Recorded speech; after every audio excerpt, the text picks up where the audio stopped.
हॉस्पिटलचं मेडिसिन घेतात ते पुढे तुमच्या शरीरावर खूप परिणाम वंगळे होतात. त्यासाठी तुम्हाला काय काही त्रास आहे मला सांगा, त्याचं मी औषध तुमच्या घरी सांगतो, बनवून घेऊन ते रोगानं मुक्ती घ्या. लिंबाचा रस, लिंबाचा आपली शरबत प्यायचं लिंबू. हा, शरबत प्यायचं लिंबू. हे लिंबू नाही, शरबत प्यायचं लिंबू. भाषेमध्ये थोडं व्यत्यास होत आहे, म्हणजे भाषा थोडी चांगली नाही. काही कळणं गेलं तरी अजून एकदा विचारा, 10 विचारा. तुम्ही सगळे ऐकून जर करा, ऐकून करून रिझल्ट भेटतंय. ऐकून जाऊन हे कसं आता कीर्तन ऐकून विसरतात तर दवाखान्याला पैसे घालतात, पुढे मोठे मोठे रोग येतात. हे रोग अजून एक नीट लक्षात घ्या सगळेजण.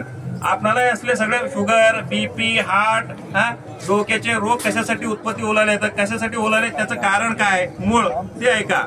आपलं खायचं तेल बाजारामधून खरेदी करू नका. केमिकलचं तेल आहे.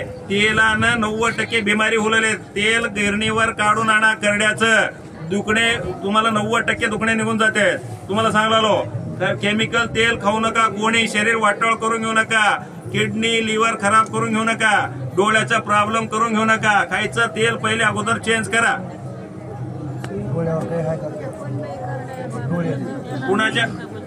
कुणाचे डोळे कमजोर आहेत, ऐका नीट. कुणाचे डोळे कमजोर आहेत, डोळ्याला पडदा आलाय, नीट ऐका. मी सांगितलेलं गुडघ्याचे जे गोळे सांगितले नाही ते गोळ्या घ्यायचं. त्याच्याबरोबर माशा, काळे माशा राहतात धरणारे. माशाच्या डोक्यामध्ये एक खडा राहते पांढरा.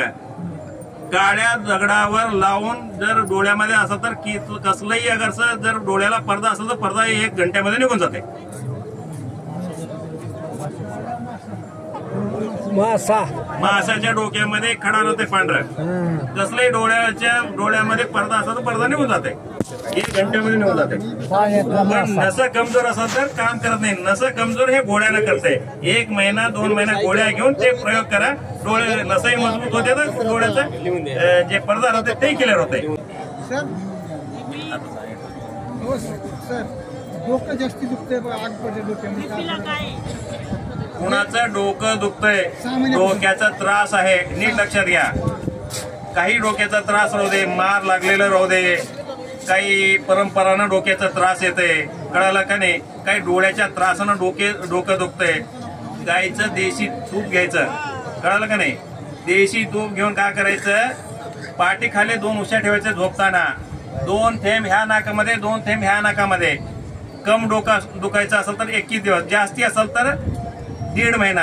कसलंही डोक्याचं ब्रेन हॅमरेज सुद्धा असेल तर 3 महिने गाईच्या तुपानं ब्रेन हॅमरेज सुद्धा क्लिअर होतंय. गाईच्या तुपानं, फक्त गाईच्या तुपानं, गावरान गाईच्या तुपानं.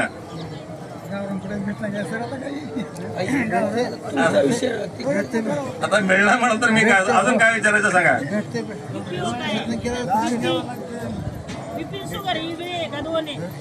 शुगर वेगळं, बीपी वेगळं. बीपी जास्ती राहते, बीपी कमी राहते. कमी बीपी असेल तर सांगतो, जास्ती आहे का बीपी कमी आहे तुम्हाला सांगा. ते तसं सांग नका मला. तसं सांगितलं उलट परिणाम होतोय. हा, कळालं का. उद्याच्या दिवशी पंढरीच्या वाडीला येऊन अजून त्याचा पाप मी घेणार. हा, कळालं का नाही. तेच कमराला गुडघ्याला सगळं तेच.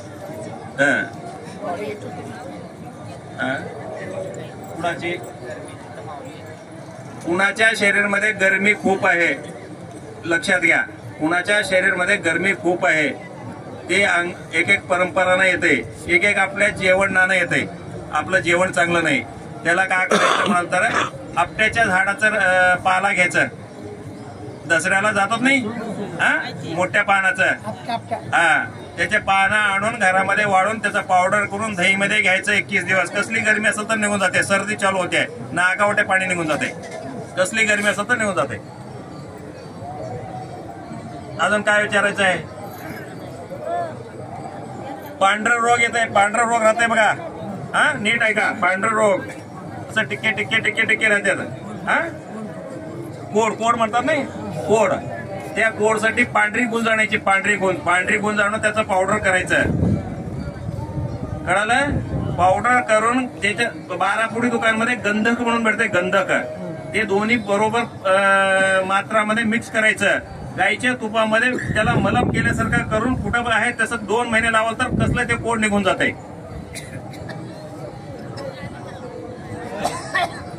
त्वचेचं इन्फेक्शन आहे 2-3 वर्ष झालं बसा आमच्या भावाला.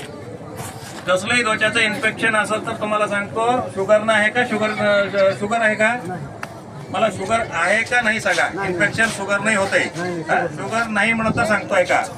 शुगर असणारे आहे का, शुगर नसणारे आहे का. शुगर असणारे अंग खाजून खाजून पुरा अंग भरून का करते तर अंग नासून जाते. रॉकेल घ्यायचं, रॉकेल घ्यायचं 1 लिटर रॉकेल 1 किलो साखर मध्ये घालून ठेवायचं. मोराच्या फणकाला लावून घ्यायचं. कसलंही शुगरनं अंग जर नासून गेलं असं 3 दिवसामध्ये क्लिअर होत आहे. चांगलं मुळेद्याचं आहे का, किती वर्षाचं का मुळेद राहणं नीट आहे का. खायचं पारा भेटतंय, पारा दुकानमध्ये. खायच्या पानाच्या रसानं खलबुत्तूमध्ये 3 घंटा रगडायचं. गरम पाण्यानं शुद्धी करून सुयाच्या महागल्ल्या भागानं 2 प्रमाण खाली कॅप्सूल मध्ये घालून 7 दिवस घ्यायचं. कसलंही मुळेद असं तर निघून जाते.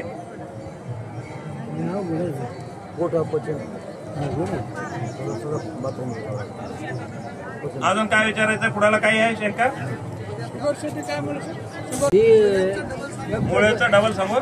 डॉक्टर साहेब, आंघोळ केल्याच्या नंतर दिवस का असं गरम का होतं. त्याचं सांगितलं की मी ऐकून घ्या. मी जे सांगितलं विषय तुम्हाला कुणाला लक्षात नसेल तर मी सांगितलेला विषय ऐकून घ्या. पित्तासाठी सांगितलं, ऐकून घ्या. मुळेद्याचं ऐकून घ्या. देवा सांगलेलं नीट ऐका. मुळेद्याचा त्रास खूप राहतोय, त्याचं ऑपरेशन करावं लागतंय, पैसे काढते ते मुळे निघून जात नाही. कळलं का नाही. मुळेद्यासाठी काय करायचं, पारा म्हणून भेटते 12 पुढे दुकानमध्ये. पारा घ्यायचं, 2 तोळे पारा घ्यायचं. 2 तोळे पारा घेऊन खायचे पानं आणायचं घरामध्ये. 100-200 पानं आणून मिक्सर मध्ये काढून त्याचा रस काढायचं. खलबुत्तू मध्ये 3 घंटे रगडायचं पाराला. पारा शुद्धीकरण होते, संस्कार होते पाराचं. संस्कार झाल्यानंतर गरम पाण्यामध्ये सुईच्या 2 भाग एवढं खाली कॅप्सूल घेऊन यायचं मेडिकल मधून, त्याच्यामध्ये घालून घ्यायचं. 7 दिवसामध्ये कसलंही मुळेद असं तर निघून जातं. 7 दिवसामध्ये निघून 7 दिवस अजून वाढवायचं. कसलंही मुळेद असं निघून जाते. ऑपरेशनची गरज नाही, अजून एकदा मुळेद होत नाही. आंघोळ केल्याबरोबर ही डोसकं जर असं चरचरा का माझं पोट. गाईचं तूप डोक्याचा कोणालाही त्रास राहू दे, काही औषध नाही. गाईचं तूप एकच काम करत आहे. चरचरा पोट आंघोळ नाकामध्ये सोडायचं झोपताना. 2 थेंब आहे, 2 थेंब आहे. सेल्फी आहे गडी मोठी ती सेल्फी. ऐका, डोक्यावरचे केस जाणारे ऐका. डोक्यावरचे केस जाणारे नीट ऐका. काळे मिरे, मिऱ्याचा पावडर, लिंबाचा रस झोपताना लावून घ्यायचं. 1 महिना डोक्याचे केस नवीन येतात, अजून काळे येतात. कळलं का नाही. केस कुणाचे झडतात ते केस सुद्धा झडत नाहीत, केस मजबूत होतात. केस सुद्धा काळे येतात. कुठं केस नाही तिथं काळे येतात. काळे मिरे, लिंबाचा रस लावायचं का.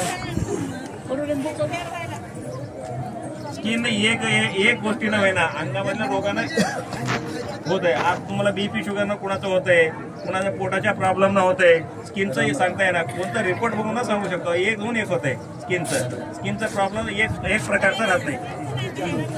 गुडघ्याचं दुखणं आहे, नीट ऐका. सगळ्याला गुडघ्याचे दुखणे कुणाला नीट ऐका. घरामध्ये बनवून घ्या, कुठं हॉस्पिटलला यायची गरज नाही. खायचं चुन्ना 50 ग्राम, पानाला लावायचं चुन्ना 50 ग्राम. खायचं चुन्ना म्हणतात कॅल्शियम. कळलं का नाही. कॅल्शियम कम असण्यानं आपल्या गुडघे पाठी हाड दुखणं येते. कॅल्शियम कमी राहण्याकरता कोणतं दुखणं येणार. त्याच्यानंतर हळदी. कळलं, रोग निरोधक शक्ती राहते हळदीमध्ये. कळलं का नाही. आपल्या शरीरामध्ये कोणते रोग आहेत तर त्या रोगाला मारायची शक्ती हळदीमध्ये आहे. हळद आपली अमेरिकावाले घेऊन जातात. कळलं का नाही. आपल्या देशाची हळद अमेरिकावाले घेऊन जाऊन मोठे इंजेक्शन बनवत आहेत. आपल्या घरामधली हळदीला आम्ही किंमत देत नाहीत. हळदीनं कॅन्सर सुद्धा क्लिअर होत आहे. 3 वर्ष हळद जर गेलं तर कॅन्सर क्लिअर होत आहे. 1 वर्ष गेलं तर कॅन्सर येत नाही माणसाला. पण आम्ही घरामधल्या औषधाला किंमत देत नाही. गुडघ्यासाठी 50 ग्राम खायचं चुना नीट लक्षात घ्या. 50 ग्राम खायचं चुना. कुणाला गुडघ्याचं दुखणं नीट ऐका. 50 ग्राम खायचं चुना. 250 ग्राम हळदीचे खोंब आणायचं. खरेदी हळद घ्यायचं नाही, मिक्स राहते हळद. हळदीचे खोंब आणून घरामध्ये त्याचं पावडर करायचं मिक्सरमध्ये. 1 खलबत्तामध्ये ते 50 ग्राम चुन्ना आणि हळदीचं पावडर दोन्ही घालून लिंबाच्या रसानं रगडायचं 1 घंटा. कळालं?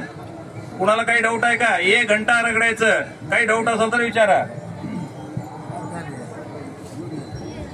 तुम्हाला ते सांगलो गुडघ्यासाठी सांगलो, ते सांगलो तुम्हाला. गुडघ्यासाठी सांगलो आहे का? गुडघ्याचे दुखणं आजकाल खूप लोकल आहेत. का बरं म्हणलं? आपल्या शरीरामध्ये कॅल्शियमची कमी असण्यानं गुडघ्याचे दुखणं होतात. वयाच्या मानानं आमच्या गुडघ्यामध्ये एक ऑइल राहतंय, कळलं का नाही? ते वाढतंय. वाढल्यानंतर हे गुडघे काय होतात म्हणतात, खाट खाट करतंय. त्याच्यामध्ये ताकद राहत नाही वयाच्या मानानं. त्याच्यासाठी किती वय होऊ दे, 70 वय होऊ दे, 80 वय होऊ दे, गुडघ्याचं दुखणं निघून जातंय. हे मी सांगितलेली पद्धत घरामध्ये तुम्ही करा. 50 ग्राम खायचं चुन्ना, 250 ग्राम हळद घेऊन लिंबाच्या रसामध्ये खलबत्तामध्ये 1 घंटा रगडायचं. दोन्ही एक जीव व्हावं. त्याच्यानंतर एक मडकं घ्यायचं. मडकं घेऊन ते रगडलेला चुन्ना त्या मडक्यामध्ये घालून 20 लिंबाचं रस त्याच्यामध्ये पिळून घालायचं. 1 लाकडानं हलवायचं. 2 दिवस सोडायचं. 2 दिवस सोडल्यानंतर सगळं लिंबाचं रस ते गिळतंय. गिळल्यानंतर आपल्याला गोळी बनवायला येते. कळालं का नाही? सगळे गोळी बनवायचे, छोटे छोटे गोळी बनवायचे. गोळी बनवून घरामध्ये वाऱ्याला वाळू घालायचं. सकाळ, दुपार, संध्याकाळ 3 गोळी घ्यायचं. गुडघ्याच्या दुखण्या कुणाला कुणाला आहेत नीट ऐका. सकाळ, दुपार, संध्याकाळ जेवल्यानंतर. अंशापोटी घ्यायचं नाही. रात्री झोपताना एरंडीचं तेल गुडघ्याला लावून एक वाळूची पोटली करायची. एरंडीचं तेल थोडं गरम करायचं. गरम करून गुडघ्याला, कोणतंही तेल गरम करणार ते शरीरमध्ये जात नाही, लक्षात घ्या. थंड तेल शरीरमध्ये घुसत नाही. मला थोडं मराठी तेवढं स्पष्ट आहे ना, मला जसं मराठी असते तसं ऐका. देवा मराठी तेवढं क्लिअर येत नाही मला, ऐका. हे असं केल्यानंतर मध्ये तेल ओढून घेतंय. त्याच्यानंतर रुचकीच्या पानानं याला बांधायचं गुडघ्याला रात्री झोपताना. असं 21 दिवस करायचं. 21 दिवस केल्यानंतर कसलंही किती वर्षाचं गुडघ्याचं दुखणं असेल तर गुडघ्याचं दुखणं निघून जातंय. हे गुडघ्याच्या दुखण्यासाठी. सगळ्याला लक्षात आलं?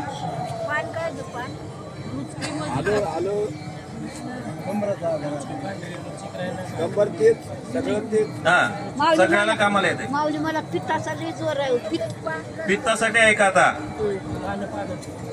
आता गुडघ्याचं झालं, पित्तासाठी आहे का? 100 लिंब आणायचे. लिंबाचा रस काढायचं. लिंबाचा रस काढून त्याच्यामध्ये 10 ग्राम, फक्त 10 ग्राम खायचं. हे आपलं काळा मीठ घालायचं. पादीलोण म्हणतात नाही, मीठ घालून चांगलं त्याच्यामध्ये दोन्ही मिक्स व्हावं. त्याच्यामध्ये 250 ग्राम वल्ल काय म्हणतात अद्रकचा रस घालून काढायचं. काचेच्या बॉटलमध्ये 3 दिवस ठेवायचं हलवून. सकाळी अंशापोटी उठल्यानंतर सगळं आपलं दिवसाचा कार्यक्रम झाल्यानंतर 4 चमचा ते रस पिऊन वर थोडं गरम पाणी घ्यायचं. असं 1 महिना केलं तर कसलं 3 नमना पित्त राहतंय. डोक्याचं पित्त, कप पित्त, कळालं का नाही? अजून इथं छातीमध्ये पित्त राहतंय, कळालं का नाही? कप पित्त खाली राहतंय, छातीमध्ये पित्त राहतंय, डोक्यामध्ये पित्त राहत. 3 पित्त निघून जातात. झालं. अजून काय विचारायचं सांगा? त्याला पत पाणी काही नाही. माझ्या औषधाला काही पत नाही, काही पत करायची गरज नाही. सगळं खावा, मस्त राहा. पित्ताचा जोर आहे. शुगरसाठी ऐका. शुगरसाठी ऐका. शुगर कुणाला कमी आहे, कुणाला जास्ती राहतंय शुगर. लिंबाच्या पाल्याचं रस दररोज ताजं आणायचं. 3 चमचा गरम पाण्यामध्ये घ्यायचं. 200 शुगर असणारे 21 दिवस शुगर निघून जाते. कळालं नाही? 300 असणारे 1.5 महिना घ्यायचं, निघून जाते. 400 असणारे 3 महिने ते 4 महिने घ्यायचं. कसलंही शुगर असं तर निघून जा अंशापोटी. लिंबाच्या पाल्यानं लिंबाच्या पाल्याच्या रसामध्ये शुगरला मारायची शक्ती आहे. कळालं का नाही? दररोज ताजं घ्यायचं. आता कसं करू, 2 दिवस घेऊन सोडत तर त्याचा रिझल्ट येत नाही. दवाखान्याला पैसे घाल नका, शरीर वाटळ करून घेऊ नका.